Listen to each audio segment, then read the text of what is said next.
Até onde dá para inovar num setor onde qualquer decisão exige um alto nível de responsabilidade?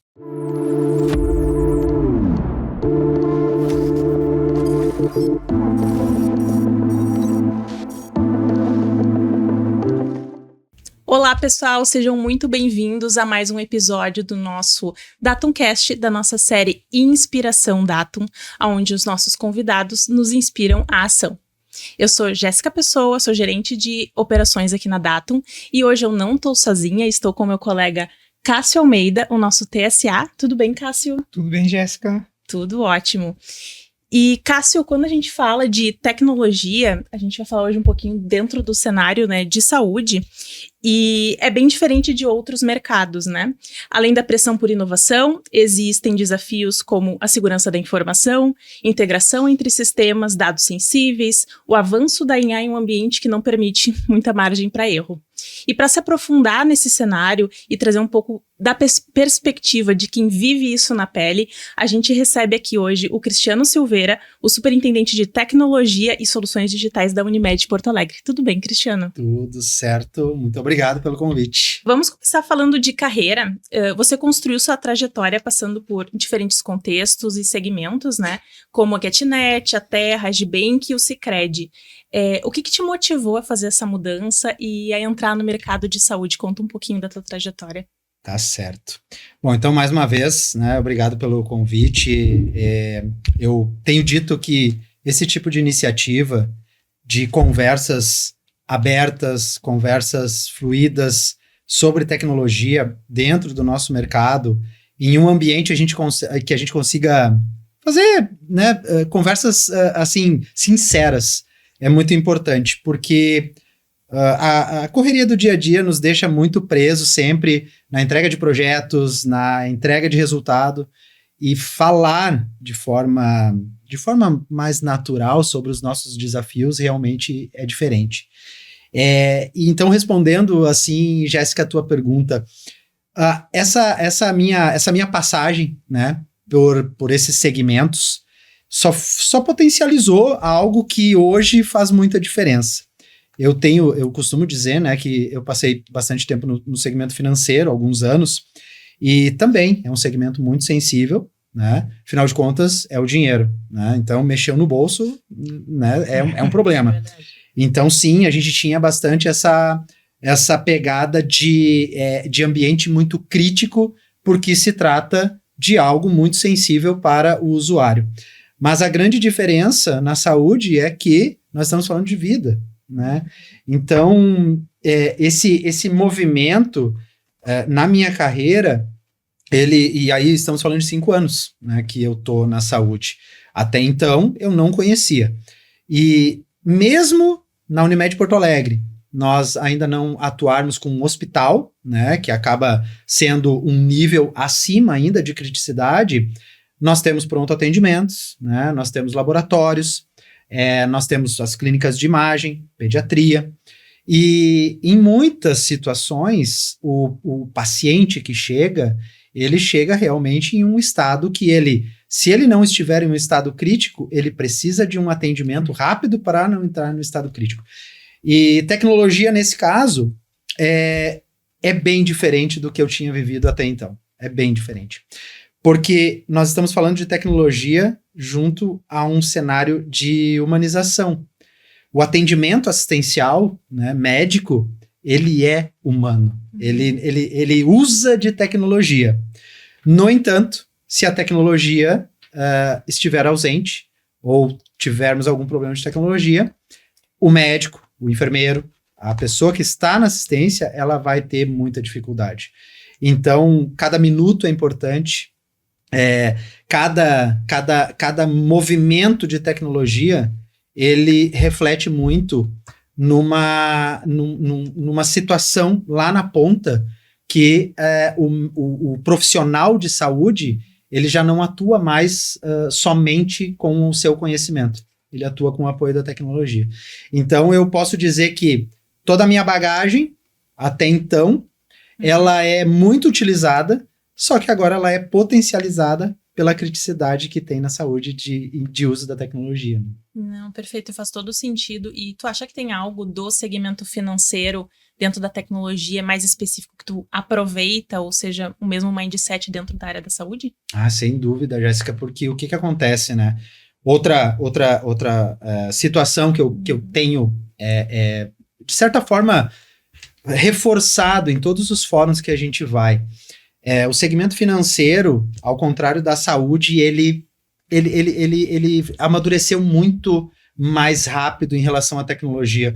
Não à toa, hoje, algumas soluções financeiras no Brasil, eles são um modelo, inclusive, para fora, né? Para outros países. O Pix é um exemplo disso. Então, toda essa parte de uso da tecnologia para potencializar migrações de dados, interoperabilidade de dados, tudo isso que já está maduro no sistema financeiro, no segmento financeiro, infelizmente, ainda está começando na saúde. Então, não raras as vezes, eu encontro dificuldades e obstáculos, como, por exemplo, um projeto que nós temos hoje de interoperabilidade de dados, que já é passado no segmento financeiro. Então, muito se aproveita. Quais foram as dificuldades, quais foram os desafios que tivemos lá e que a gente pode trazer para cá. E outro ponto que eu acho que no segmento financeiro ele também educa muito sim, as pessoas com relação aos ambientes críticos. Como eu falei antes, tem essa sensibilidade. Então, tudo que eu costumo, em alguns momentos, usar alguns exemplos, né? Porque esse amadurecimento na tecnologia dentro da saúde, às vezes, gera um certo conforto por algumas situações. Então, por exemplo, uma crise, né? Uma crise sistêmica, né? Sobre uma indisponibilidade, um incidente. No segmento financeiro, ele já é visto como assim, 1 minuto, ele é precioso. E por mais que tenha toda essa questão da saúde, da importância de uma vida estar em jogo, por vezes ainda se tem aquele sentimento de que não, mas ok, tudo bem. Não, e não está tudo bem, porque aí nós temos que entender que cada vez mais a gente está sendo exigido. Então, não só o que é de tecnologia, mas o que é de comportamento do segmento financeiro, ele pode e deve e é muito aproveitado na saúde. Né? Hoje a gente vê que o setor de saúde ele vive uma aceleração, né, como vários outros setores, principalmente por causa da IA, na questão de evolução, né, de novas funcionalidades, novas tecnologias, né, novas frentes de atuação. Hoje, dentro disso, né, com esses monte de desafio, mas ao mesmo tempo com um monte de ferramentas, né, que a IA abriu um leque enorme, como que vocês hoje enfrentam esse desafio de modernizar e acelerar e trazer essa inovação dentro da área da saúde, né, ligada à tecnologia? Uhum. Boa pergunta. A gente vem sendo muito, muito questionado, né, sobre como implementar a inteligência artificial e assim como em vários outros setores, na saúde não seria diferente, porém, eu acredito que um pouco potencializado, nós temos toda uma questão de legado, né? E isso, a inovação nesse sentido, a gente vem entendendo que ela tem muito mais efeito se ela for uma inovação incremental. Porque, assim, aquela inovação de algo muito disruptivo, que vai ser uma bala de prata para as questões que nós temos a resolver, em função dessa concorrência com o legado, ela ainda tá num caminho que precisa também de uma evolução. Então, a nossa aposta tem sido muito em inovar, melhorando, fazendo melhorias no que nós já temos em produção. O que não significa que nós não tenhamos que lançar e o tempo inteiro se provocar a trazer coisas novas, né? E a inteligência artificial vem trazendo muito isso. Só que, assim como tudo dentro de tecnologia, ela precisa passar por uma fase que é de adquirir confiança, né? Então, quando a gente fala de algo novo ou de algo que está relacionado à inovação ou IA, nós precisamos ter a garantia de que ela vai melhorar, mas ela não vai trazer novos problemas ou mais ainda. Ela tem que potencializar o que já está bom. Então, essa fase de confiança é onde nós entendemos que nós estamos tentando encaixar tudo que tem no mercado, e tem muita coisa, né? Então, tem muitas oportunidades, tem muitas soluções. Então, a gente faz uma análise muito crítica do que tem no mercado que realmente pode potencializar o nosso negócio. E se isso se tornar uma inovação, e aí quando a gente fala de inovação, não precisa ser, como eu disse, né, uma disrupção. Pode ser uma forma nova de fazer dentro do próprio ambiente que potencializa resultado, que melhora a eficiência, né, que é o que as empresas estão buscando hoje e na saúde mais ainda, né, a saúde vive um momento onde a potência de tecnologia ela realmente vai ser o grande divisor de águas.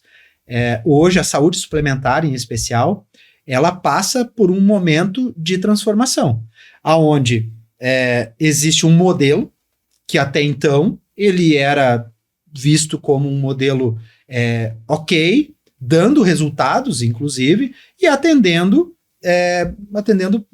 de forma satisfatória o cliente. O que acontece hoje é que ele não é mais sustentável. O modelo atual, o modelo que eu me refiro é o plano de saúde, né? O plano de saúde, ele já é algo ultrapassado, né? As pessoas já não têm mais interesse em investir muito nisso. E, em contrapartida, cada vez mais a população passa por um processo de envelhecimento, né? Baixa a taxa de natalidade, maior envelhecimento, consequentemente, maior o custo assistencial. E como é que isso se modifica? Com tecnologia, para fazer um modelo de negócio diferente, que é um modelo de negócio baseado em cuidado e não mais em tratar a doença. E aí não tem como fazer uma escalada rápida se não for com tecnologia. Então, inovação, inteligência artificial, o foco é esse, numa mudança de paradigma e modelo de negócio. E não somente para trazer novas ferramentas para se trabalhar no dia a dia. Não, legal, Cristiano. E eu vejo que também, da mesma forma, né, da área financeira, o sistema de saúde hoje, principalmente essa frente, né, ligada às aplicações à área de saúde, como o seguro, nós temos a questão de existir um legado, né? Olha quantos anos, né, a Unimed aí está no mercado. E dentro dessa realidade do legado, como tu falou, né, eu tenho que priorizar ações onde que me tragam foco de melhoria, ou melhoria de processo, né, redução de custos. E como vocês priorizam isso dentro do dia a dia, dentro de um mercado onde existem muitos sistemas legados, muita coisa para ser feita, né?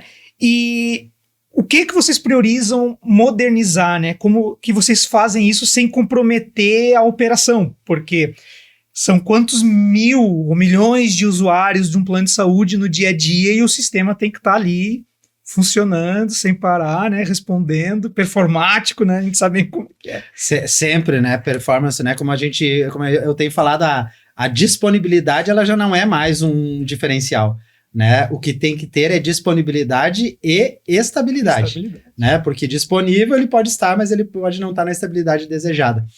E então, assim, esse contexto da modernização, ele é bastante interessante. Nós temos há 2 anos que nós estamos com um projeto de modernização do legado.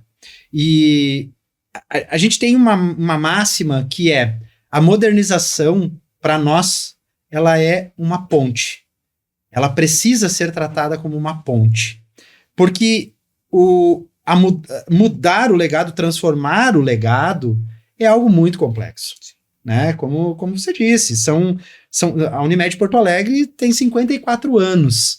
Então, se nós formos olhar os primeiros sistemas, né, com certeza tem alguma pontinha deles lá.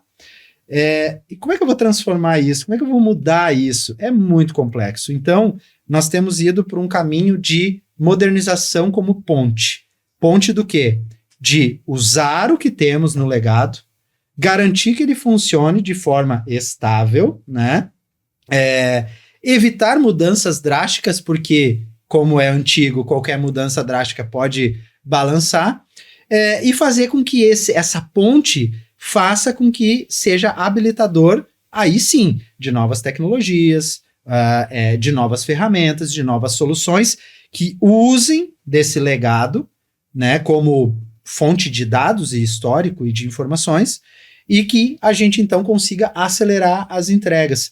Só que claro que isso não é algo que se aplica para tudo, né? Hoje nós temos um universo ali de mais de 80 sistemas, né? E isso, a complexidade aí aumenta muito, porque a gente tem que pensar na integração de tudo isso.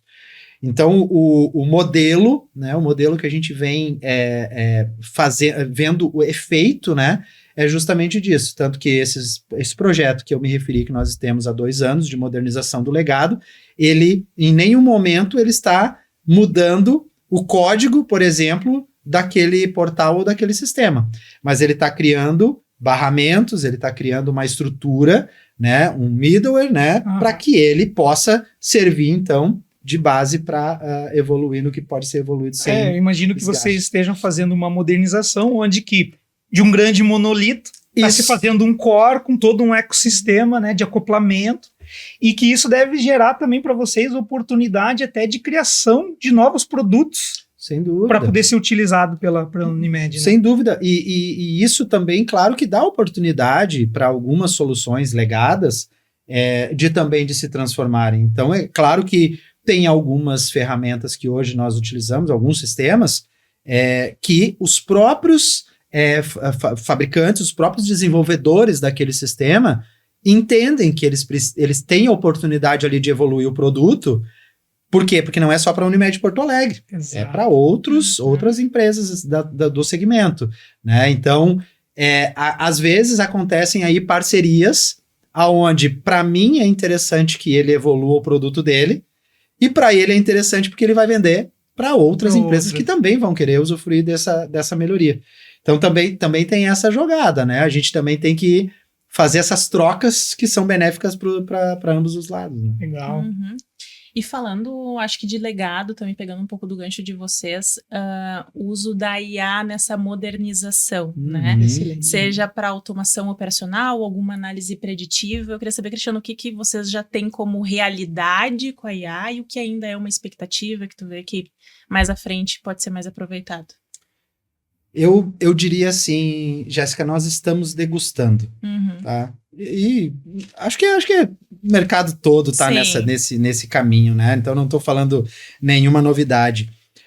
Mas especificamente na Unimed Porto Alegre, quando eu falo degustar, entender, ainda estamos numa fase de entendimento de como ela se aplica de fato para fazer mudanças significativas. Um exemplo disso nós estamos olhando primeiro para dentro e depois para fora, o que também é uma tendência, né, de mercado. Então, hoje, uma das coisas que nós estamos focando muito é justamente nisso. Todas as soluções, todos os sistemas que nós temos uma necessidade do usuário de maior eficiência, de maior performance ou de automação, a gente usa IA para adequar esse sistema. Então, de novo, não mexo no sistema. Eu crio um modelo que use dados desse sistema, porque é muito mais rápido para mim criar um front, né, com o IA, usando esse sistema legado, do que efetivamente eu usar para transformar ele. Então, sim, na modernização estamos usando bastante, mas ainda num cenário de aumento de eficiência operacional interna. Então, em áreas, por exemplo, como auditoria, né, que para uma operadora de saúde, a área de auditoria ela é fundamental, ela é essencial para o controle do custo assistencial. Em áreas de back-office também, né? Então, vamos lá, já estamos testando agentes de inteligência artificial para atendimento de áreas de negócio, como RH, como jurídico, né? Base de conhecimento e agentização de atendimento no call center. Então, são áreas que a gente consegue, digamos que, experimentar mais, né? Arriscar mais, porque o impacto ele acaba sendo só, eventualmente, dentro de casa. Não passa para o cliente. Então, mas claro que nós temos projetos que já prevêem mudanças importantes, significativas, nos canais de atendimento dos usuários, que vão focar, sim, em inteligência artificial para, obviamente, né, tirar aquele esforço do humano para que a inteligência artificial faça isso de forma mais fluida, né? Não, perfeito. E no fim eu ia perguntar sobre eficiência operacional, mas tu já trouxe, acho que é o ganho inicial dessa degustação, né? Que como tu trouxe, que vocês estão fazendo. E tu enxerga como um próximo passo, assim, a tomada de decisão com esse uso? É uma realidade hoje? Ou seria um próximo passo dessa utilização da IA em vários setores ali? Existem algumas definições já. Na Unimed Porto Alegre, nós optamos. E tem toda essa questão, né, da inteligência artificial e segurança. Então, são preocupações que nós temos, mas nós optamos por incentivar o uso. De que forma? Provendo para os usuários uma IA para que eles possam experimentar. Num ambiente controlado, né, e assim, de forma que ela não consiga ser implementada em negócios de criticidade mais alta. Então, por exemplo, hoje, soluções como o Copilot, da Microsoft, por ser uma solução que nós já temos, todo o colaborador tem a possibilidade de usar o Copilot para fazer algo relacionado ao seu dia a dia. Inclusive, nessa semana, a área de inovação lançou um desafio, que é um desafio para cada colaborador que consiga implementar uma solução utilizando o Copilot e que evidencie que teve um ganho de eficiência no seu dia a dia, para que, enfim, ele seja, né, premiado, seja reconhecido e tudo mais. Legal. Justamente para incentivar, porque a gente entende que, como todos falam, né, IA não é só sobre tecnologia, é sobre forma de pensar diferente. Né, sobre olhar para o seu trabalho do dia a dia e ver como ela pode influenciar. Então, o caminho que nós estamos é esse, de primeiro fazer com que toda a empresa esteja na mesma página sobre inteligência artificial. Prós, contras, porque existem também, e a partir daí, sim, a gente começar a potencializar de forma mais estruturada. E o outro ponto que nós estamos trabalhando, que é importante até citar, é um processo de governança de IA, né, que é algo que nós entendemos que antes de nós lançarmos algo muito impactante para o negócio, nós precisamos ter uma governança muito estruturada para garantir que, primeiro, nós estamos fazendo algo que está alinhado com o planejamento estratégico, com a estratégia da empresa, e segundo, que seja controlável, porque afinal de contas, a tecnologia não é de graça, né? Então, se nós não tivermos uma governança, daqui a um pouco a gente tem ali uma solução de IA que, legal, está fazendo muito rápido, mas quanto está custando? Né? E aí não se torna eficiente. Ela pode até ser eficaz, mas não é eficiente porque está custando muito caro. Então, todo esse processo de amadurecimento, de entendimento de como ela influencia no negócio é o foco agora. Para num segundo passo, claro que com uma certa urgência, porque os negócios pedem, daí sim a gente começar a implementar. Eu vejo que hoje, em qualquer negócio, né, a gente sabe, uma das questões, né, mais importantes é a gente ter o cuidado com o nosso tratamento, nossos dados, as informações, né? Sim. Tem toda uma legislação, a gente tem a LGPD, tem toda essa preocupação, mas ao mesmo tempo, os dados hoje é a maior riqueza que vocês têm, né? Imagina a Unimed Porto Alegre, a quantidade, né, de clientes quantas informações importantes existem ali. E como é hoje para vocês a estratégia, né? Tanto do tratamento desses dados, né? Como vocês tratam, né? Vocês utilizam esses dados, e como vocês pensam ou utilizam esse ouro, né? Que é o dado, como informação, né? Estratégica para tomada de decisão e evolução dos negócios da Unimed. Perfeito, ótima pergunta, porque dados hoje para nós, de fato, são muito preciosos. Todo esse cuidado, essa questão da proteção dos dados para nós é muito importante, é inegociável. Então, segurança da informação para nós do segmento de saúde, voltamos para a história da criticidade, né? Sim.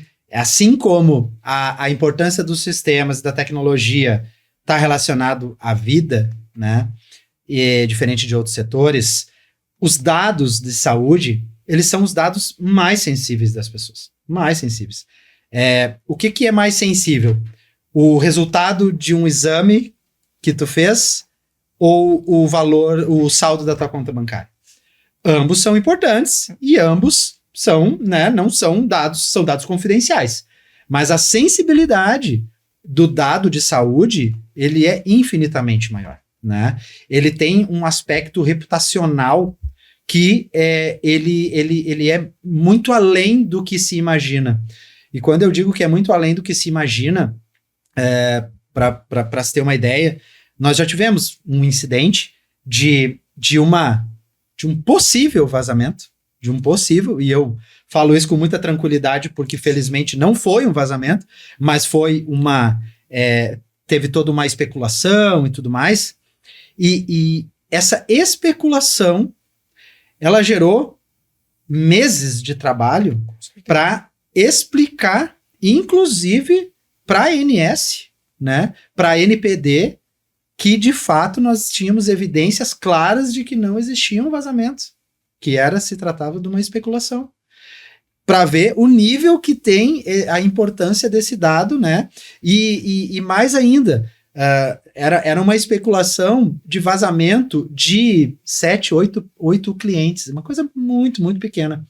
E mesmo assim, teve que se entrar em contato com cada cliente, falar a mesma evidência, passar para eles, para que eles entendessem que não teve vazamento, que estava protegido, mostrar as formas como nós protegemos esses dados. Então, dado que tem toda essa importância, com certeza, ele também é um dado que pode potencializar muito o negócio, né? Então, hoje, nós temos uma governança de dados que busca exatamente isso, fazer com que o dado se torne a fonte de tomada de decisão da operadora em todos os aspectos. O custo assistencial, como eu falei, ele é o principal ofensor hoje do negócio, desse modelo de negócio. Então, não tem como nós minimamente fazermos qualquer tipo de prevenção de custo, né, de evitar custos, que não seja através de análise de dados preditivos, que a gente, através deles, consiga já ter uma previsibilidade do futuro. Mas mais do que isso, cada vez mais, nós precisamos usar os dados real-time. Esse é o foco agora. Então, nós já temos toda uma estrutura de dados que nos potencializa a ter previsibilidade. Nesse momento, o nosso foco não é ter a previsibilidade, é garantir com que, de fato, não aconteça o aumento do custo com base na análise dos dados que nós temos real-time. Todo esse processo, né, de garantia também de integridade dos dados e de confiança, né, nos dados, claro que ele passa por toda uma curiosidade, mas é um ponto que eu entendo que hoje nós já avançamos. Felizmente, nós avançamos. Dados hoje é algo que nós usamos todos os dias para todas as decisões. Eu imagino que a nível, sim, vocês devem ter um grande analytics lá, vocês devem fazer toda uma análise e devem também, porque hoje a gente for pensar, né, saúde, toda a vida, né, da pessoa ali, ela tá ali, né? Eu sou um usuário da Unimed, então, por exemplo, tem todo ali o meu histórico, como você falou, tem questões pessoais, né, ali, tem todo o meu histórico de saúde, mas ao mesmo tempo deve ser uma fonte rica de tomada de decisão, né? Porque ali vocês conseguem ver como está evoluindo os usuários do plano, qual que é a forma de comportamento. Então isso, além de permitir que vocês tomem decisões, né, ligadas ao negócio, deve também trazer uma forma rica, né, de ideias de novas frentes de atuação, de serviços que vocês podem oferecer para quem utiliza, né, o plano de saúde. E com a ferramental de IA, isso mais ainda, né? Vamos pegar um exemplo, né? Todos os dados do Cássio lá em relação à saúde, né?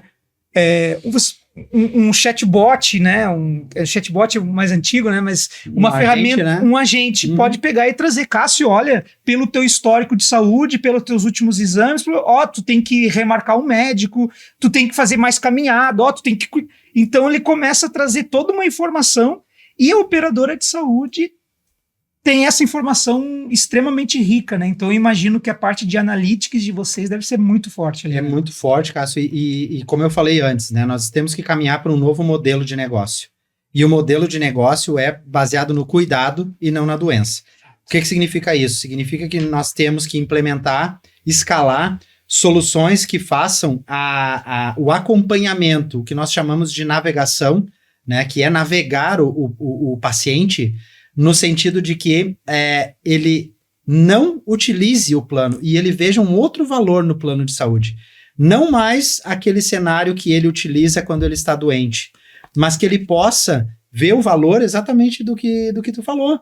Olha só que bacana, a Unimed está me chamando aqui porque eu faz 3 meses que eu não faço um check-up, faz 6 meses que eu fiz eu tenho um resultado aqui de um exame que eu deveria ter levado no médico e eu não consultei, né? Eu fiz um eletrocardiograma, mas eu não tenho uma consulta com um cardiologista.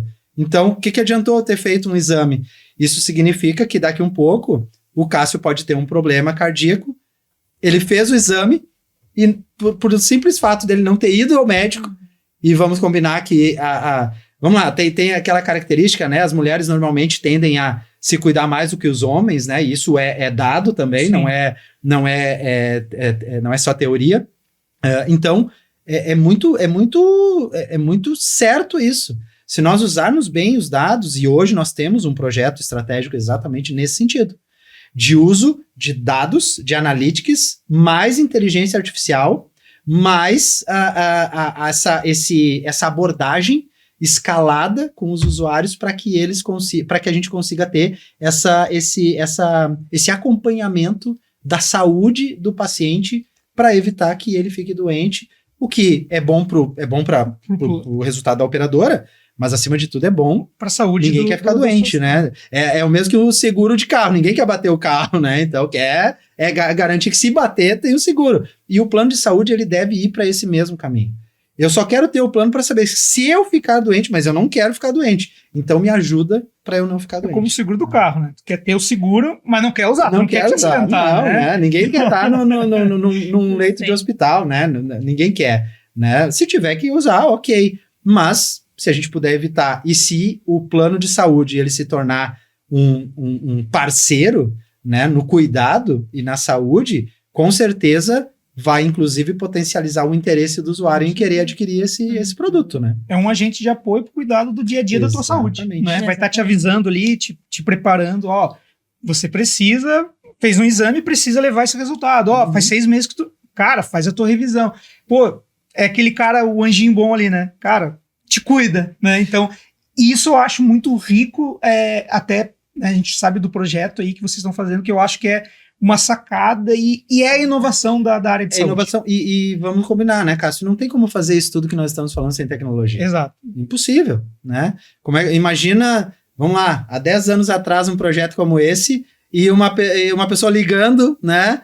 Ou entrando no sistema, vendo os exames que tu fez, ligando para... Não tem como, né? Tem que realmente ter tecnologia para escalar. Legal. E trazendo agora o ponto na outra ponta, né? A gente está falando aqui de uma modernização mais interna para com o usuário ali do plano.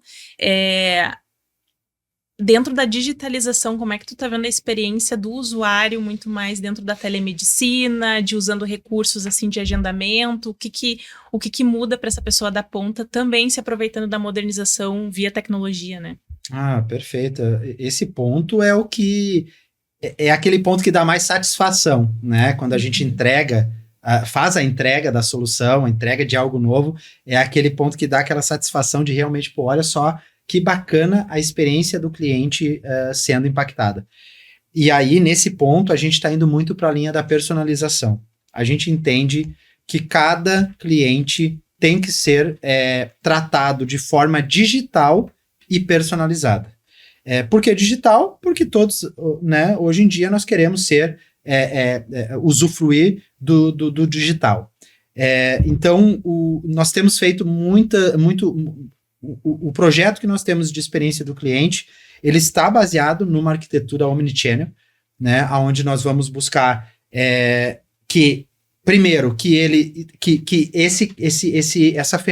essas ferramentas, elas estejam integradas, elas consumam dados do paciente para que no momento que ele entrar em contato com a Unimed, ele já tenha ali toda uma base de dados para ele usufruir sobre o comportamento dele dentro do plano e nesse sentido também trazer o mais próximo possível da agilidade. As pessoas hoje em dia, elas querem agilidade, elas querem o digital e elas querem agilidade, né? Não pode ser para amanhã, tem que ser para hoje ou para ontem, né? Já está atrasado. Então, todos os nossos projetos, eles têm tido foco nisso. O último que nós fizemos agora, que por mais que possa parecer trivial, mas o agendamento online de exames de imagem, nós lançamos agora, recentemente, no aplicativo. E quando eu digo que parece trivial, é porque sim, de fato, né, pode parecer pela lógica, né? O que é? Eu entrar aqui, ver o exame que eu quero, agendar para o dia que eu quero, né, e ir até lá fazer o exame. O ponto e a complexidade que tem por trás disso. Toda uma logística, né? Todos os sistemas que estão envolvidos. Aí vem a parte assistencial, né? Se o equipamento está liberado ou não está naquela hora. Como é que eu faço para fazer com que o equipamento de um raio-x esteja também liberado com a da ecografia, porque a pessoa quer fazer o raio-x e a ecografia no mesmo dia? Né? E o médico? O médico vai estar disponível para fazer os dois exames ou não? Então, todos esses detalhes, eles passam por uma análise, e aí é onde a gente entra assim, ó, a tecnologia na saúde, ela é muito negócio. Então, hoje, as pessoas que estão no time de tecnologia na Unimed Porto Alegre, se elas não aprofundarem no conhecimento de negócio, elas não conseguem avançar. Por quê? Porque não dá para trazer a tecnologia pura como outro segmento.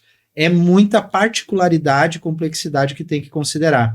Então, mas o que eu queria dizer é que nós lançamos esse agendamento online e foi uma mudança imediata de comportamento. A redução de quase 30% de chamadas no call center imediato a partir do momento que começou a ser divulgado, porque as pessoas estavam querendo isso, né? Então, por mais que a gente tenha as dificuldades de entregar coisas novas, a gente também tem a responsabilidade de acelerar a entrega, porque o mundo está exigindo isso hoje. E não que seja algo muito disruptivo, mas é uma mudança na experiência do usuário. Então, o usuário pega o aplicativo da Unimed, vê um banner, né, ali na frente, na entrada, dizendo: agora você pode agendar seus exames de imagem de forma online, clique aqui, né? Ou ele sair do consultório médico, receber um WhatsApp já com um link que abre o aplicativo, que vai lá dentro, que já mostra a agenda, os exames que ele tem para fazer, as opções de horário, ele já agenda. Então, a gente tem tido bastante resultado nesse sentido. não à toa, a gente tem uma preocupação muito grande com NPS, com satisfação do usuário, e o usuário da Unimed Porto Alegre avalia os canais digitais e a gente tem tido um percentual bem significativo. Mas é uma busca incessante, essa que é a verdade, né? Não para nunca, porque todo dia tem algo novo para ser implementado. Né? Ah, legal, Cristiano. Bom, a gente sabe isso, a gente vive isso, né? A gente sabe que a tecnologia ela é algo que é feito com muitas mãos, né? Sim. A gente não consegue fazer nada sozinho. E é o que a Datum, né, e a MG Info faz muito, né? A gente entrega tecnologia, entrega capacidade para que o cliente possa focar no seu negócio, como tu falou, né? Hoje as pessoas de tecnologia dentro da Unimed têm que conhecer de negócio. Exato. E dentro dessa visão, para vocês poderem focar no negócio, vocês têm que se basear em parceiros, né? Então, vocês têm que ter pessoas que ajudem a construir, que tenham, né, que ajudem a acelerar essa inovação, que tragam conhecimento, né? Dentro do dia a dia, aí a gente acaba conversando, a gente tem muitos clientes onde a gente está fazendo, por exemplo, migrações, né, com apoio de ferramental de IA, né, dentro de vários ecossistemas, Azure, AWS, Google e assim por diante. Hoje, dentro da Unimed, dentro do dia a dia das áreas de vocês, né, o quanto que está aplicado a essa parceria, qual a importância dessa parceria em tecnologia para que vocês possam focar no que é o core de vocês, que é o negócio, né? Sem dúvida. Total importância, uma alta importância. Hoje nós temos um cenário de em torno de 60% da força de trabalho de tecnologia da Unimed Porto Alegre são de parceiros, né? Então, nós estamos falando da maior parte, né, do maior percentual. Então, 40% da força de trabalho são colaboradores da Unimed. E é exatamente isso, Cássio. O que nós buscamos e nós sempre prezamos nas parcerias? Que a gente tenha ganhos de conhecimento técnico. Porque o foco dos nossos profissionais, colaboradores Unimed dentro da TI, é em negócio, é em relacionamento, é em envolvimento com as áreas de negócio, é cada vez mais ter tomadas de decisão em conjunto. Então, nós temos um método hoje que faz com que todas as priorizações de demandas e de projetos, elas não sejam feitas pela TI, elas são feitas em conjunto, né, em cerimônias, em períodos específicos de planejamento, de quarter e por aí vai. Então, qual é o nosso foco com os parceiros? É usufruir do conhecimento de tecnologia mesmo, puro. E aí, claro que a gente entende que o parceiro que mais se adapta conosco é o parceiro que busca também esse entendimento do modelo de negócio e de como o negócio roda, né? Porque por mais que ele esteja ali para trazer conhecimento tecnológico, ele isolado, ele não vai ter o mesmo efeito que se ele tiver uma imersão lá dentro. Então, muitas vezes, os parceiros, né, alguns parceiros fazem exatamente essa provocação. Pô, a gente queria, né, conhecer um pouco mais, como é que faz para... E até um tempo atrás, teve um parceiro nosso que pediu, porque ele nos atende nos sistemas do laboratório, e ele pediu para ir lá no laboratório, para ver o processamento dos exames ali, e realmente é algo muito bacana. Para quem vai lá, é um processo totalmente automatizado de última geração. Os equipamentos que a Unimed tem são equipamentos de última geração para processamento de exames. Não à toa, hoje, né, se tu faz um exame no laboratório da Unimed, tu tem a possibilidade de, em minutos, já saber o resultado, né, porque justamente tem tecnologia para isso, tecnologia embarcada. Então, os parceiros que entram nesse cenário, eles têm uma tendência de ter uma efetividade maior, porque eles conseguem daí fazer o contrário. Eles também vêm com um viés de consultivo e propositivo. De trazer o seguinte: Unimed, olha só, baseado no que eu venho observando do negócio, de como funciona, tem uma oportunidade super bacana aqui. Ao invés de fazer nesse formato, a gente pode fazer desse formato aqui. Ah, vai custar mais caro? Não vai custar mais caro, envolve pessoas, envolve ferramentas, mas é uma forma melhor de ser feita. Então, o que a gente vem buscando é isso. Porque a gente sabe que parcerias também tem uma questão de confiança muito grande. E a confiança, ela se dá por cenários como esse. Porque tem o contrato ele é a base, é o básico, né? Ou seja, eu contrato um serviço, o parceiro me entrega o serviço. Esse é o básico.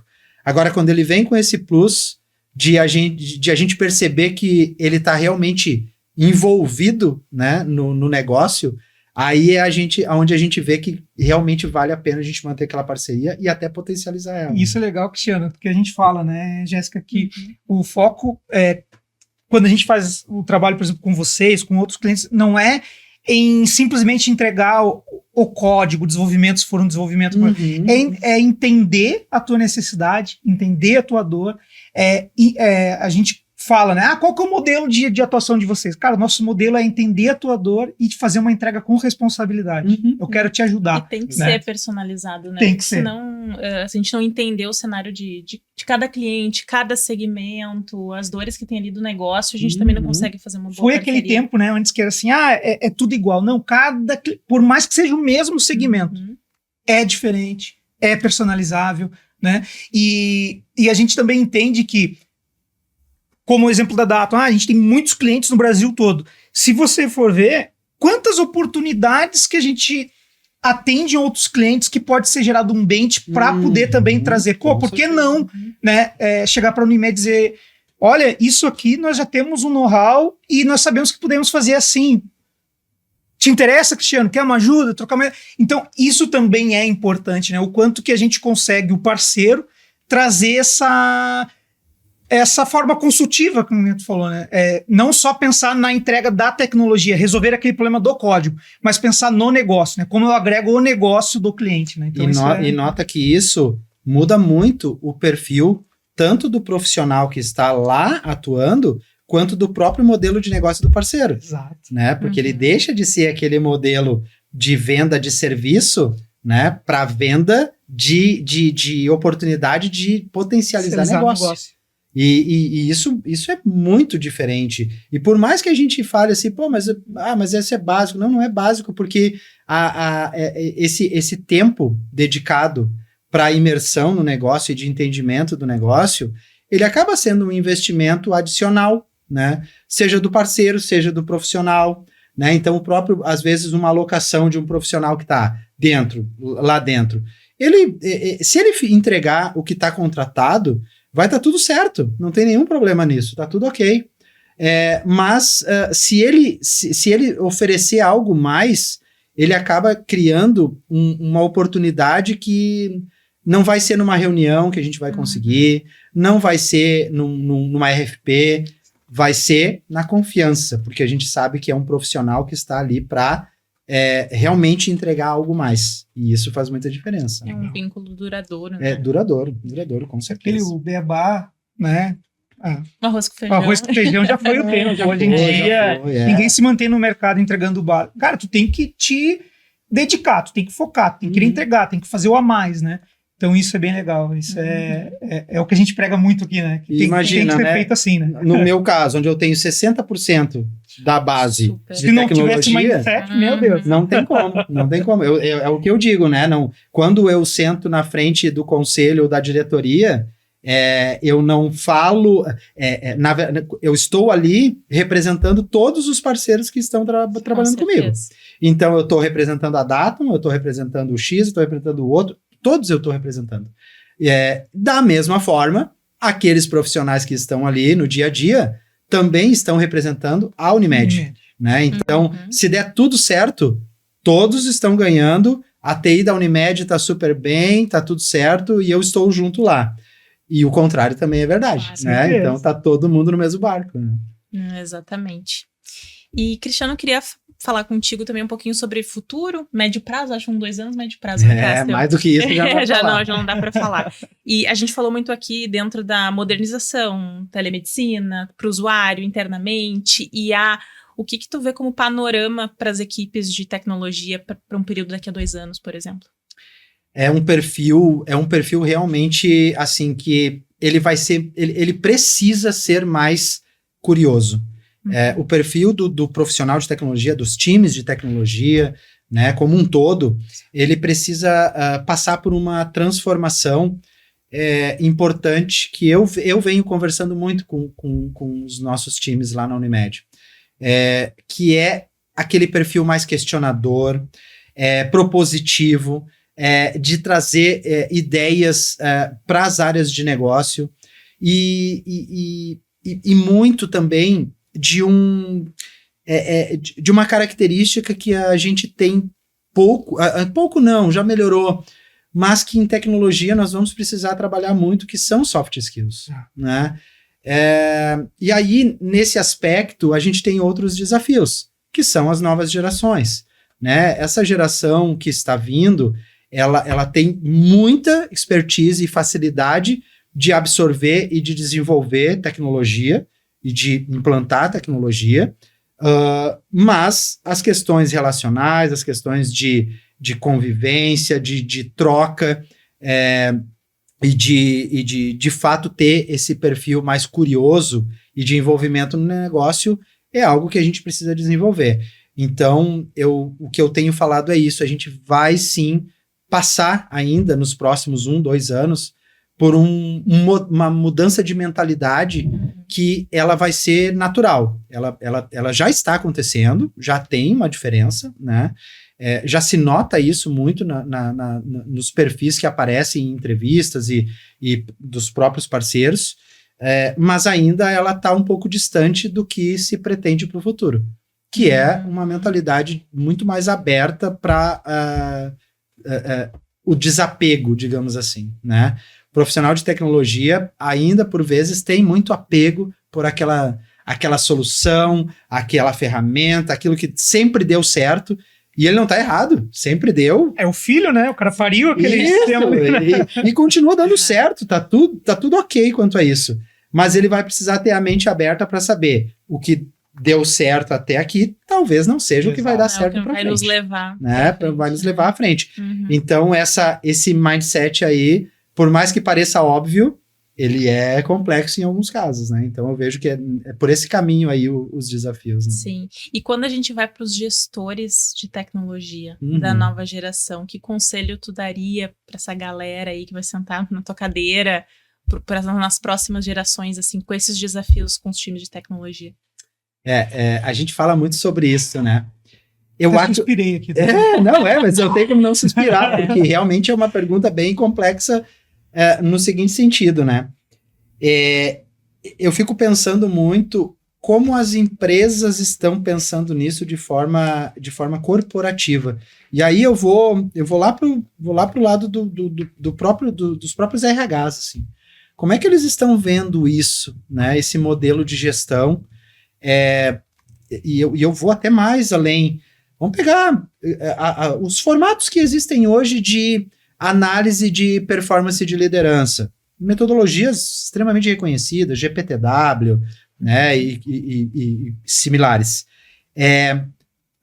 Não à toa, a própria GPTW tinha, até o ano passado, eu não sei quanto vocês têm esse conhecimento, mas eles tinham aquela análise de estágios de liderança.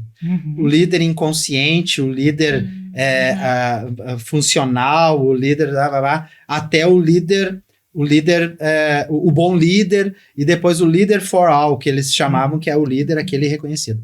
E desde o ano passado, do início desse ano, eles tiraram esse modelo.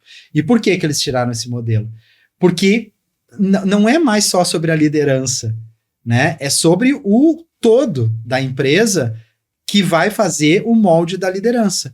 Então, se a empresa estiver ainda num modelo tradicional, a liderança vai agir no modelo tradicional e a dificuldade vai ser muito grande, porque o tradicional não se encaixa mais. Então, o que eu tenho visto, assim, e na Unimed a gente trabalha muito nesse sentido, de fazer com que as lideranças elas sejam muito mais direcionamento e inspiração, né? Ser lideranças inspiradoras, instigar as equipes a fazerem diferente, questionarem o status quo, Então, a liderança, ela sai daquele viés de controle, né? E eu não tô falando nem de comando-controle, falando de controle só. Porque comando e controle já nem se pode, isso é pecado falar isso, né? Se existe ainda alguém. Mas é controle. Então, não é mais aquele líder, aquela gestão de indicadores, de olhar para números, de olhar... Não, a gente tem que ter uma visão muito mais de como é que eu potencializo o time para ele fazer mais, entregar mais, estar mais engajado, mais motivado, ter um clima adequado, né? E aí o resto é tudo consequência. Se vai ter mais tecnologia, se vai ter menos tecnologia, né? Aí Aí já entra a parte da empresa para... Exato. Os investimentos, para tudo isso, né? Mas ele fazer com que as equipes, né, se mostrem realmente interessadas em evoluir um negócio, o resto vai ser só investimento e usufruir de tecnologia, que isso aí é o que vai estar disponível para todo mundo, né? E a gente vai pensando, né, Jéssica e Cristiano, eu tô aí há alguns anos, né, na liderança também, aí a gente vê a evolução, né? Antes tu sempre teve aquela liderança, por exemplo, isso é algo que sempre teve, a gente tem que trazer o exemplo, tá participando, tá fazendo junto, mas hoje tu não tem que estar só dando o exemplo, participando, tu tem que inspirar, tu tem que motivar, tu tem que mostrar o porquê, tem que se enxergar valor, né? Isso. No que está fazendo. E vem ao encontro do que a gente estava falando antes sobre a nova geração. Exato. Porque a nova geração não aceita trabalhar, fazer porque tem que fazer, né? Ele vai questionar. E aí, às vezes, né, alguns, né, de nós, vamos pegar assim, de uma geração anterior, né, fica botando aquelas coisas assim, pô, imagina se eu fizesse essas perguntas quando eu era analista. Mas não é esse o caminho. Se mudou o comportamento, não é o profissional dessa geração que tem que mudar.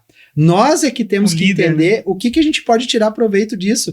Porque no momento que ele não aceita fazer por fazer, isso é uma enorme oportunidade para a gente, enquanto líder, de pensar, pô, realmente, né? E quantas vezes a gente recebe um questionamento desses e pensa, realmente, não precisa fazer mesmo. Então, é sinal de que ele tem razão, né? Claro que sempre tudo com equilíbrio, sempre tudo na medida, mas fazer esse raciocínio inverso, ele é fundamental para a liderança hoje. Passou voando a nossa conversa, né? E a gente já tá indo pro final já. Sim. Mas como a gente falou de tecnologia business, a gente cai no humano, nas pessoas, o quanto que tu trouxe que as pessoas têm que ser curiosas para conhecer o negócio. A gente questionou da IA o quanto as pessoas, na verdade, estão sendo impulsionadas nesse momento a produtividade, uma eficiência, mas que o humano a gente não perde em nenhum momento, né? Seja na liderança ou nas equipes, né? E a gente tem, para finalizar o nosso episódio, um bate-bola, jogo rápido. Eu faço uma pergunta, você responde de uma forma rápida, e tem 4 perguntas aqui. Tá bom. Qual será o próximo grande avanço impulsionado pela IA? O próximo grande avanço, eu acredito que vai ser a criatividade. A IA, ela proporciona isso. A gente vai se tornar mais criativo porque a gente tem ferramentas para isso. Eu também acho. O que diferencia um bom líder de tecnologia hoje? O que consegue construir relações de confiança. Perfeito. O que tu mais valoriza num time de tecnologia? O que eu mais valorizo num time de tecnologia é a curiosidade. Eu aposto muito nesse aspecto. Eu acho que o time curioso, ele nos provoca, ele nos faz ser melhor a cada dia. E tudo a ver com o que a gente falou. E para fechar, queria que tu completasse a frase. Inovação de verdade acontece quando? Quando nós estamos dispostos a fazer diferente. Eu vejo que esse é o caminho. Nós estarmos com a mente aberta para fazer diferente. Aí nós vamos inovar, com certeza.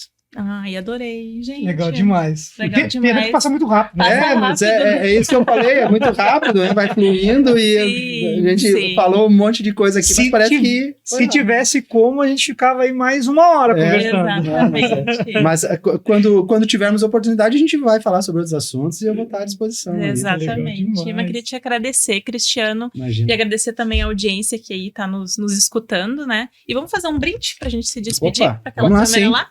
Vamos lá. Então tá. Até mais. Até mais, Tchau, tchau. Total, obrigado. Valeu. Obrigada. Obrigado.